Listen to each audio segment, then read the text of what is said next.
Hello, my name is Tom Zichterman. I work for a local consulting firm here in Denver.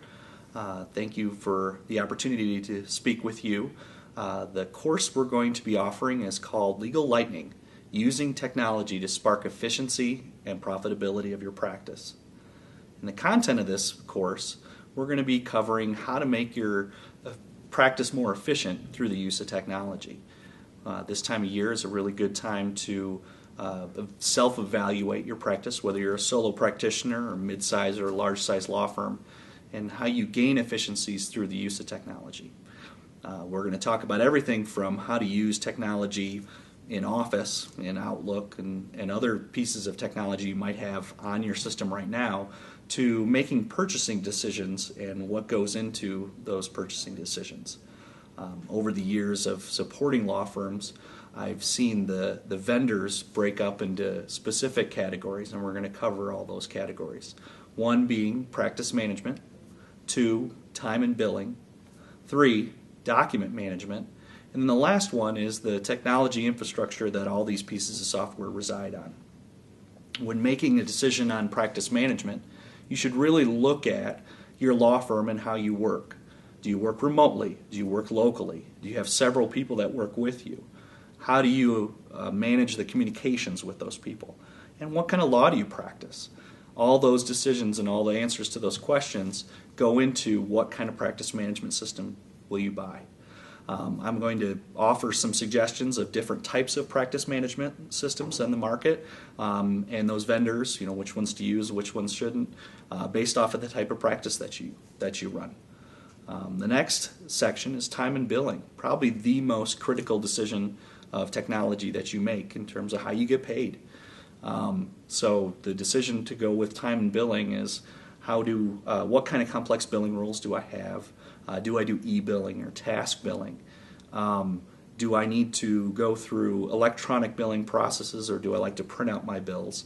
Do I want my billing to be online? Is it something I need to have access to through an iPad, through a phone? Those kind of things. Document management process is how do you manage your documents as they come into your law firm from when you open your case to when you close your case. And that could come into play in 2 different aspects.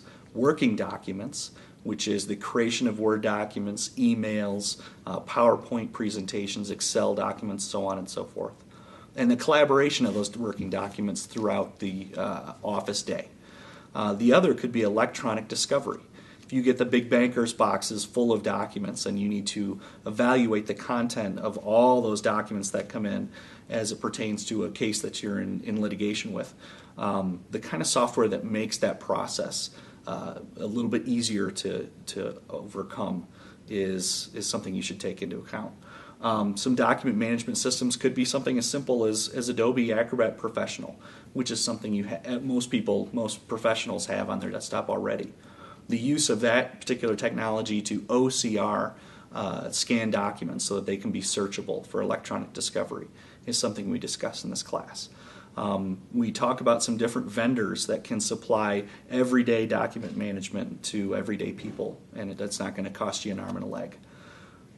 Once you've evaluated those 3 different pieces of software, so practice management, time and billing, and document management, you should evaluate the infrastructure that you're housing all of this technology on. The big buzzword nowadays are cloud services, and they're broken up into 2 different parts: software as a service and infrastructure as a service. And which one of those services is going to be best for you? Overall, choosing a cloud-based service can provide you with a static monthly cost as opposed to spikes of costs for trying to house your own IT. Can also provide reliability and stability to your backups and email and those critical services that you need to make sure that your business runs on an everyday basis. Some downside of it, though, is where's your data? Is it local or is it up in the cloud? And how comfortable are you with a cloud-based service provider housing your data and your client's data? So those kind of things need to be answered. We're going to discuss all those ideas along with the technologies and infrastructure and try and give you a real clear idea and a pathway that you can take your firm in the future. So please join us for this discussion so that we can give you a better idea of how to make your firm more efficient with the use of technology. Thank you.